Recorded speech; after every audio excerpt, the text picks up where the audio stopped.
Olá, bom dia. Está começando Saúde e Algo Mais. Você já ouviu falar sobre a doença da vaca louca? Recentemente, o Brasil suspendeu as vendas de carnes para o exterior por causa de um caso diagnosticado no Pará. A situação já foi esclarecida e o governo voltou a comercializar a carne normalmente. Mas o que é essa doença e como ela pode afetar as nossas vidas?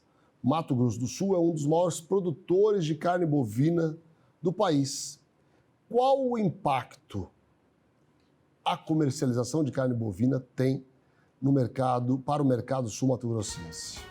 Para conversar sobre esse tema tão importante para o nosso estado, eu recebo agora o Caio Rossato, que é zootecnista e proprietário de uma empresa responsável pelo acompanhamento de abates bovinos. Bom dia, Caio, seja muito bem-vindo. Bom dia a todos. Obrigado, doutor, pelo convite. Saúde e Algo Mais, é um prazer te receber aqui para falar de um tema de tamanha importância, né? Sim, com certeza, muito importante para o nosso estado, desenvolvimento da economia e para a gente esclarecer até para a dona de casa aí, ou realmente os possíveis impactos disso.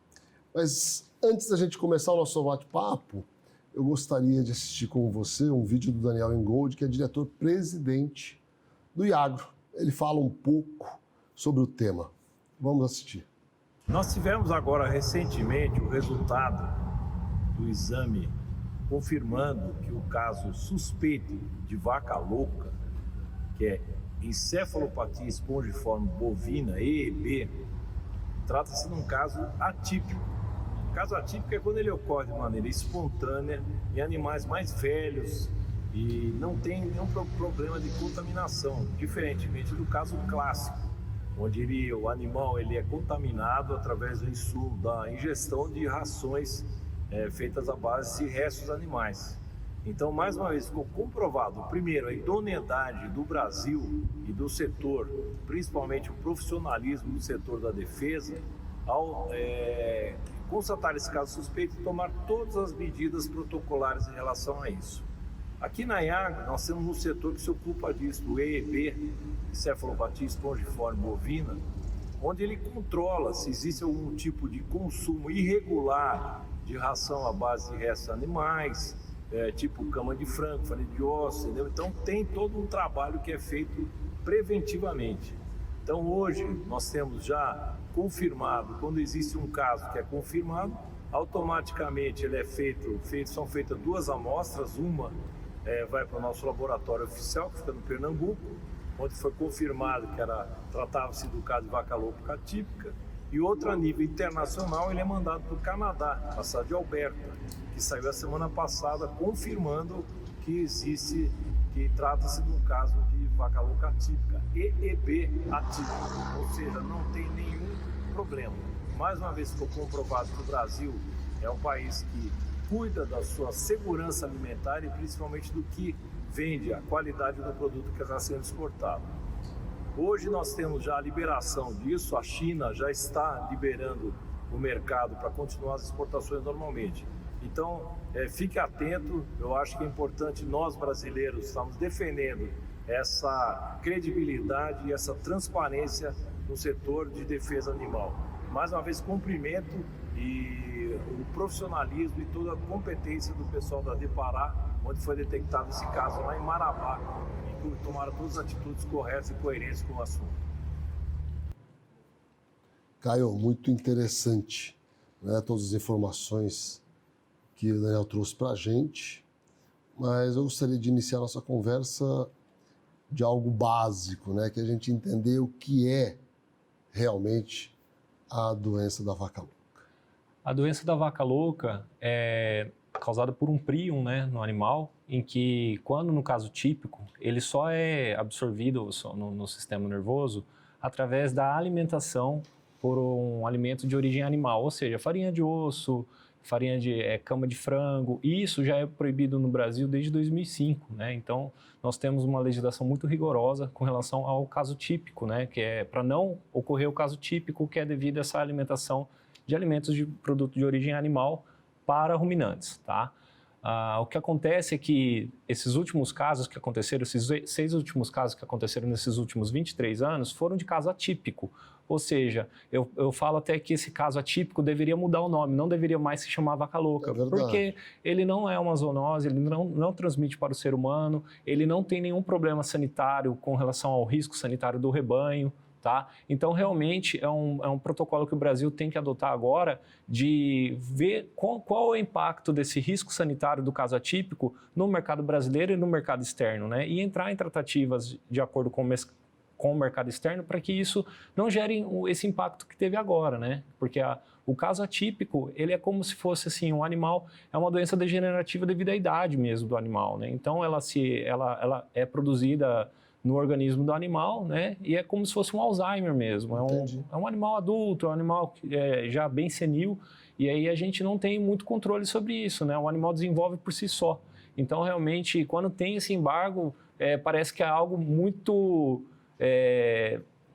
repugnante, algo assim, vaca louca, né? Então, só para o pessoal acalmar que não tem nada demais, é realmente só um acordo sanitário entre as partes, né? Entre o Brasil e a China que está acontecendo aqui no caso, né? A gente vai fazer um intervalo, mas depois eu gostaria que você respondesse a primeira medida diante de um diagnóstico, sem ter certeza se é típico ou atípico. Tá joia. Deve ser mesmo a suspensão da comercialização. Tá joia. A gente já volta, fiquem com a gente. Cerdil, Centro de Radiologia e Diagnóstico por Imagem. O Cerdil é uma clínica especializada em exames de radiologia e diagnóstico por imagem que atua em Mato Grosso do Sul desde 1996. Atualmente com unidades nos municípios de Campo Grande, Corumbá, Dourados, Naviraí, Ponta Porã e Rio Brilhante. Cerdil, diagnósticos avançados e atendimento responsável. Estrutura preparada para acolher. Um ambiente humanizado influencia de forma positiva o tratamento. Este é o conceito que a Oncovita propõe para estreitar as relações entre profissionais de saúde e pacientes, sempre respeitando as características de cada um, aumentando as chances de cura e melhorando a qualidade de vida das pessoas. Para isso, contamos com uma equipe médica altamente qualificada que atua nas áreas de oncologia, hematologia, clínica da dor, oncogenética, psiquiatria, psicologia, urologia, mastologia, fisiatria e saúde do idoso. Plantão 24 horas com escalas de médicos acionados por telefone. Oncovita 24 horas atende, trata e acolhe o paciente oncológico. Quando uma vida atravessada pela Covid-19 é salva, é porque uma orquestra de profissionais de saúde, da portaria do hospital ao leito de UTI, deu o seu melhor. Na pandemia, estamos mais juntos do que nunca. Nem todas as batalhas estão ganhas, mas acordamos todo dia com a certeza de que cada gesto de colaboração faz a diferença para salvar vidas. A Ultra Medical oferece mais comodidade ao realizar todos os exames em um só lugar.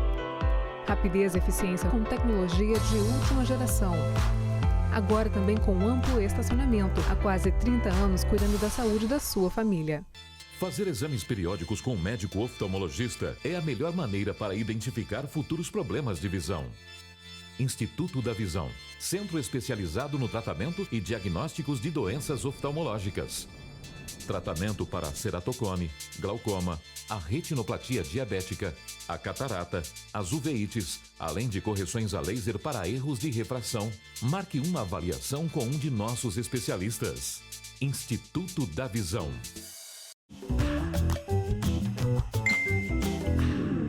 Estamos de volta com Saúde e Algo Mais, falando hoje sobre a doença da vaca louca, que teve recentemente um diagnóstico, mas da forma atípica no Pará. Agora as atividades comerciais externas, já estão normalizadas, mas é sempre importante a gente adquirir conhecimento, saber do que se está falando e do que nós podemos conversar aí com amigos ou com algumas outras pessoas, né, Caio? A gente recebe aqui o Caio para explicar Sempre, diante de um diagnóstico, sem ter a definição se é típico ou atípico, deve-se suspender a comercialização? Sim, logo que identificado a suspeita, né, é enviado ao laboratório. Esse laboratório ele faz um diagnóstico muito rápido e já é feita a suspensão, é o autoembargo, né, no caso típico ou atípico. Tá? O que acontece é que o Brasil, nesse caso atípico, já foi constatado no laboratório oficial do Brasil e nós temos o laboratório oficial da OMS, né? Organização Mundial de Saúde. E aí é enviado para lá, após esse laudo oficial, aí tem as tratativas políticas, né? De se vai voltar essa exportação ou não. Então, esse laudo já saiu no Canadá, né? Já foi realmente confirmado que o caso é atípico, mas ainda estamos com a restrição, os embargos que foram feitos continuaram. Então, é realmente algo que o mercado está sentindo, né? Porque esse autoembargo acabou penalizando essas exportações, porque, vamos dizer assim, não seria justo, né, o Brasil parar com essas exportações, porque é um caso atípico, conforme eu falei no outro bloco, né? Então, realmente, agora é uma tratativa política. Espera-se que o governo, na ida na China, agora no final de março, consiga restabelecer essa exportação, porque as tratativas das instituições e dos próprios conjuntos de frigoríficos que exportam para a China não foi suficiente para reabilitar as plantas, né? Então, espera-se que, através da ida do comitê presidencial, a gente já consiga um parecer favorável das exportações voltando para a China. Qual é o tamanho financeiro do mercado da carne no Brasil e no Mato Grosso do Sul? O que tem que ficar bem claro aqui é que hoje o Brasil ele exporta 30% somente do que ele produz, tá? Então, vamos dizer, de 100%, de cada 100 animais abatidos no Brasil, tá? 30 são exportados somente. 70% é para abastecer o mercado interno, tá? O mercado de carne bovina hoje no Brasil é muito forte, né? Sempre foi muito forte, né? Graças a Deus eu brinco que a dona de casa e os homens gostam muito de fazer um churrasquinho, né? E isso ajuda muito a pecuária como um todo, porque a gente não depende tanto assim do mercado externo.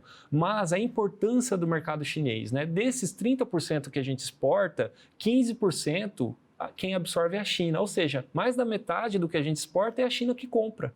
Então, por isso que esse mercado está do jeito que está, né? Está todo mundo muito preocupado, porque realmente a China é um mercado que remunera muito bem. Praticamente em 2022, o único mercado que foi realmente lucrativo para o frigorífico na exportação foi a China e os Estados Unidos. Então, quando a gente tem um mercado que agrega valor, que traz dinheiro para a economia dos frigoríficos, para estimular a economia brasileira, é realmente algo delicado, que tem que ser tratado de uma forma, como está sendo tratado, de uma forma bem especial, porque a China é um mercado muito interessante e muito valioso para o Brasil hoje. Você tem números do que isso tudo representa, de que impacto nós já tivemos aqui no nosso estado? Os números, com essa suspensão? Então, em produção a gente equipara em percentual, né? São basicamente 51% do que a China compra no mercado externo. O número em si eu vou ficar devendo um pouco, mas só para vocês terem uma noção, que no Mato Grosso do Sul, a gente, de 26 plantas frigoríficas habilitadas, a gente tem somente 3, né? Então, realmente, não é um mercado que são habilitadas para a China. Então, realmente, não é um mercado que vai abalar o mercado interno, tá? Ele não vai parar, vamos dizer assim, a economia dos frigoríficos, né? Não vai parar os frigoríficos, mas sim vai desestimular os frigoríficos a investir, porque acreditavam que esse mercado ia voltar logo, né? Esses 3, 4 frigoríficos que podem voltar a essas habilitações, e aí é onde a gente tem aí um direcionamento mais voltado para o mercado interno desses frigoríficos, que acaba trazendo essa carne para o mercado interno em si. Houve uma redução de preço agora, recente? O que aconteceu foi que os frigoríficos, não acreditando no mercado, né, acreditando nessa suspensão, possíveis embargos também de outros países que poderiam pegar, vamos dizer assim, uma carona nesse alto embargo, deixaram de comprar animais e deixaram de comprar pelo preço justo que o pecuarista estava pedindo. Então, quando isso acontece, eu desestimulo o setor, né? O pecuarista deixa de acreditar no setor, deixa de investir na sua propriedade, de investir na engorda dos animais e a gente, a médio e longo prazo, passa a observar que possa ter uma redução da oferta de animais a médio e longo prazo, o que pode encarecer a carne lá na frente, tá? Então, quando não tem um estímulo de produção de animais... O mercado acaba se regulando, né? Ele vai se regulando, ele vai se encaixando, tá? Então, realmente, no início, houve sim R$1 no quilo ali que os frigoríficos queriam pagar menos para o pecuarista, mas hoje, devido à baixa oferta de animais prontos para o abate, eles estão tendo que voltar aos preços, às mesmas referências antes do alto embargo. Então, sem contar com o mercado chinês, que não está mais comprando, mas eles têm que pagar porque eles têm outros contratos e outras demandas no mercado interno para cumprir. O mercado externo é mais exigente? O mercado externo ele é mais exigente nos aspectos sanitários, tá? Eles têm muito mais, eles regulam muito mais os aspectos sanitários. A China, por exemplo, tem uma série de critérios e avaliações que eles fazem no frigorífico muito mais específico do que a gente vender para a Praça de São Paulo ou Mato Grosso do Sul, por exemplo, tá? Então eles vão ficar muito mais apegados a como que é a inspeção, de que forma que ela funciona, os funcionários, como que eles, quais roupas que são utilizadas no frigorífico, se tem lavanderia ou não, tá? Se tem a lavanderia é própria ou terceirizada, tudo isso eles ficam mais atentos para poder habilitar o frigorífico. E eles são mais exigentes na idade, tá? São animais mais jovens que eles pedem. Mas o mercado interno em si, a dona de casa, ela já é muito mais exigente nesse sentido de ter uma carne mais macia, então o mercado realmente ele se ajusta no sentido da gente mandar um animal sem acabamento, muitas vezes para a China, e com acabamento aqui para o mercado interno. Os países árabes são também compradores importantes de carne brasileira? Sim, o mercado árabe é um mercado muito importante, justamente na onde a gente não consegue escoar essa carne, né?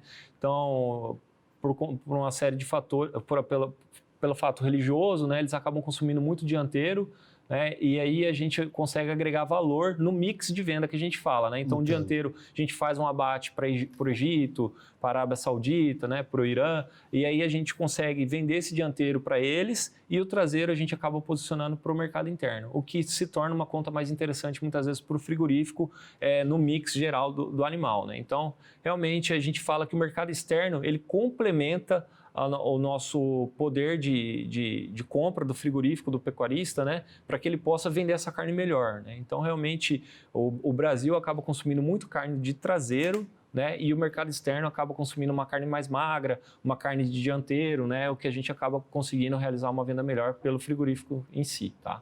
Caio, a gente vai fazer mais um intervalo e depois a gente volta para continuar essa conversa muito importante para todos nós. Fiquem com a gente e já voltamos. Ter uma boa visão é sinônimo de independência e qualidade de vida. Em cada canto do estado, a MS Visão oferece atendimento especializado, proporcionando a você o que há de mais moderno e tecnológico, com consultas, exames e cirurgias, sem perder a essência de cuidar do que é mais importante: você. Esse é o nosso propósito: levar visão de qualidade para todos os sul-mato-grossenses. MS Visão, referência em oftalmologia em Mato Grosso do Sul.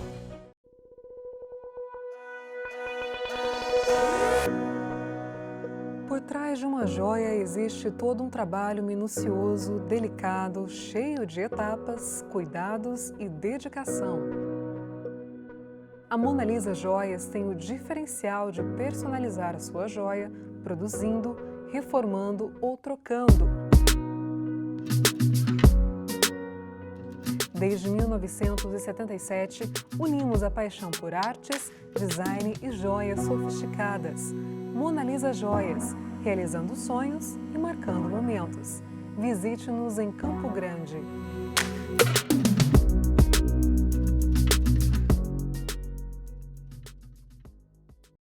Neurocor, Centro de Diagnósticos e Intervenção Cardiovascular, com profissionais especializados em cardiologia intervencionista, cirurgia endovascular, neuroradiologia intervencionista e radiologia intervencionista. A empresa nasceu dentro do Hospital Cacemes de Campo Grande e contempla um moderno serviço de hemodinâmica que se dedica à realização de procedimentos minimamente invasivos para diagnosticar e tratar uma ampla variedade de doenças cardíacas e neurológicas. Após 2 anos de atuação no Hospital Cacemes de Campo Grande, a empresa Neurocord já expandiu seus serviços para os hospitais Cacemes de Três Lagoas e Corumbá, atendendo com a mesma qualidade e tecnologia os pacientes destas regiões. Neurocor, Centro de Diagnósticos e Intervenção Cardiovascular. Com um time de médicos anestesistas altamente gabaritados, o Grupo ASA Anestesia oferece há 9 anos atendimento de excelência aos pacientes e mais segurança para as equipes médicas. Serviço moderno, humanizado e com a qualidade que conquistou reconhecimento de pacientes de instituições de saúde, como o Hospital Cacemes de Campo Grande, que conta com atendimento exclusivo do ASA. Entendemos que o profissional deve ser eficiente, ético, tecnicamente competente e atualizado cientificamente, mas também deve agir com carinho, doçura e compaixão, colocando-se no lugar do paciente em um momento de grande fragilidade. Estamos prontos para oferecer a melhor experiência em sua cirurgia. ASA, nossa especialidade é anestesia. No dicionário, proximidade é estar próximo fisicamente. Mas estar perto é muito mais que isso. Um cafezinho? É ser a causa daquele sorriso sincero de quem está à nossa volta. É estar presente fisicamente, sim, mas também de alma e coração. Em 2023, que a sua presença seja motivo de felicidade para todos aqueles que você ama. Porque estar perto é tudo isso e mais um pouco. Mais que uma escolha financeira. Sicoob.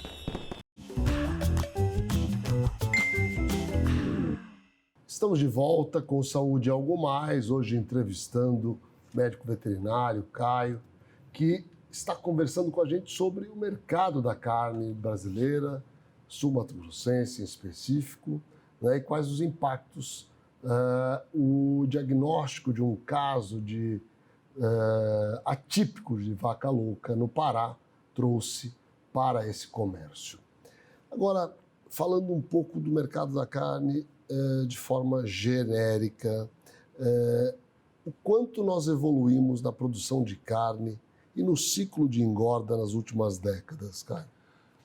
A gente tem evoluído muito nesse sentido. O pecuarista, eu falo que o pecuarista que não investe, ele não acompanha o mercado. O mercado hoje ele está muito mais competitivo, né? Ele está muito mais nichado. O mercado interno ele é muito exigente no padrão de qualidade, de maciez, de sabor. Nos últimos anos, né? Sim, bastante. E nos últimos anos a gente teve um acréscimo, só ilustrar também um exemplo. Em 2002 a gente tinha uma média geral nos abates de peso de carcaça entre 16 a 17 arrobas. Hoje a gente fechou em 2020 e 2021 a média anual de abate em cerca de 19 a 20 arrobas, a média geral, né, dos abates. Então isso elucida o quanto que o pecuarista vem investindo em melhoramento genético, né, em manejo, em pasto, né, porque o pecuarista hoje ele é criador de pasto, né, para poder alimentar o animal. Então, cada dia mais o pecuarista preocupado, sendo um agricultor, né, ele parou de se tornar pecuarista, se tornou agricultor para cuidar da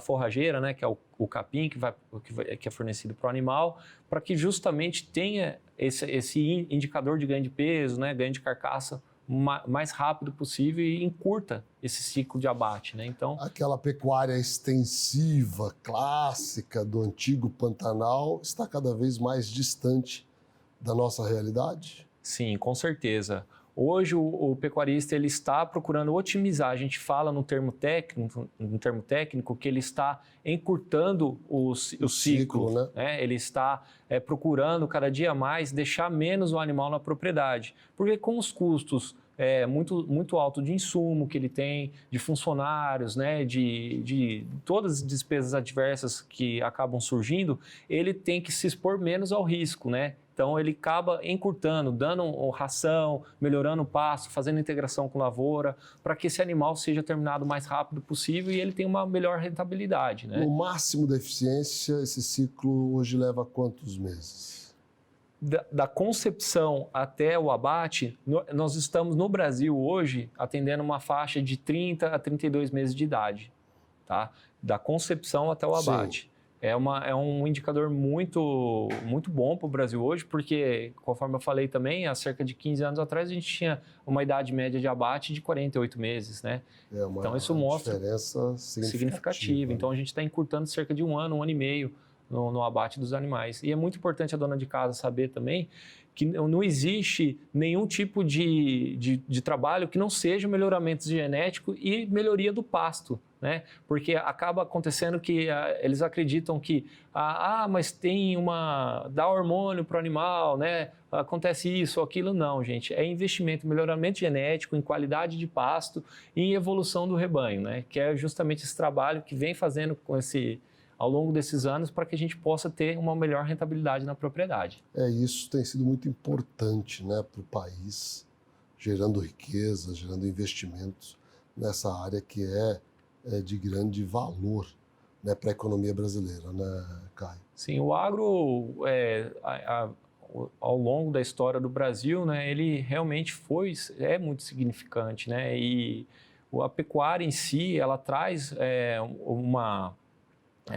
uma relevância no setor também, emprega muita gente. O que também muita gente tem que observar que as pessoas que estão empregadas no agro não é somente a pessoa que está lá no campo, são as fábricas que estão em São Paulo produzindo medicamento, claro, construindo máquinas, implementos agrícolas, né, fabricando. Então, são essas fábricas que geram muito mais emprego, né, do que a gente às vezes está observando lá no campo. Sem falar que o frigorífico, né, um frigorífico hoje em média emprega de 600 a 800 pessoas, um frigorífico de médio porte. Um frigorífico de pequeno porte vai empregar 200 a 300 famílias. Então, isso gera um estímulo, uma riqueza muito grande para o país e traz, com certeza, uma segurança de que a gente pode ter uma solidez na economia, né? Que a gente não fique tão preocupado. A gente está gerando riqueza, né? Ao contrário de outros países que dependem muitas vezes do turismo, que dependem muitas vezes de outras formas de produzir. A gente está produzindo uma riqueza, uma commodity que realmente o mundo inteiro depende. Hoje a China, conforme a gente tem dito, a China depende muito mais da gente hoje do que a gente dela, né? Porque cerca de 45% de tudo que ela compra vinha do Brasil, né? Sim. Então realmente ela também está bem atenta para voltar logo a compra desses animais aqui do Brasil, né? Caio, para a gente finalizar, o controle de zoonoses no país hoje pode deixar o consumidor tranquilo? Olha, doutor, eu falo isso sempre onde eu vou. Muita gente tem aquela parábola, né, que fala assim, quando você conhece a cozinha de um restaurante, você passa a não comer o prato, né? E eu falo sempre isso, que quanto mais eu conheço o setor, mais eu adentro nos diferentes setores do agro, eu fico mais tranquilo em consumir o alimento e falar muito bem, porque realmente é um trabalho muito sério. A gente diz que a gente sempre fala que a Inspeção Federal do Brasil, ela é a mais rigorosa do mundo, a gente observa isso ao redor do mundo. Então, realmente, o consumidor brasileiro ele está muito bem servido, a gente o governo tem autuado as fazendas que não estão cumprindo com as legislações, isso tem acontecido, tá? E é realmente para o consumidor aqui brasileiro se orgulhar que está produzindo a melhor carne do mundo, tá? Isso eu falo com propriedade, a gente tem a melhor inspeção do mundo, as leis mais rigorosas e é realmente por isso que o Brasil é muito respeitado afora e todo mundo quer comprar a nossa carne, por conta disso. É um setor que rentabilizou muito na última década, e que quem não se profissionaliza, quem não se aperfeiçoa, fica para trás, né? Então é importante que os produtores estejam muito atualizados nas melhores formas de produção. Sim, com certeza. O pecuarista hoje está muito atento, o agricultor está muito atento, porque são mercados que exigem muito, né, de nós produtores e com certeza a gente está acompanhando e atendendo cada dia mais o mercado que está comprando carne da gente. Caio, muito obrigado pela sua participação aqui no Saúde Algo Mais. Foi muito, muito interessante o nosso bate-papo. Agradeço, doutor, e fico sempre à disposição. Muito obrigado e obrigado a vocês que nos acompanham de segunda a sexta aqui na TV MS Record. Nosso objetivo é sempre levar informação de qualidade com profissionais altamente capacitados para que a gente entenda tudo o que acontece relacionado à nossa saúde e à nossa qualidade de vida. Um grande abraço. Um grande dia a todos vocês.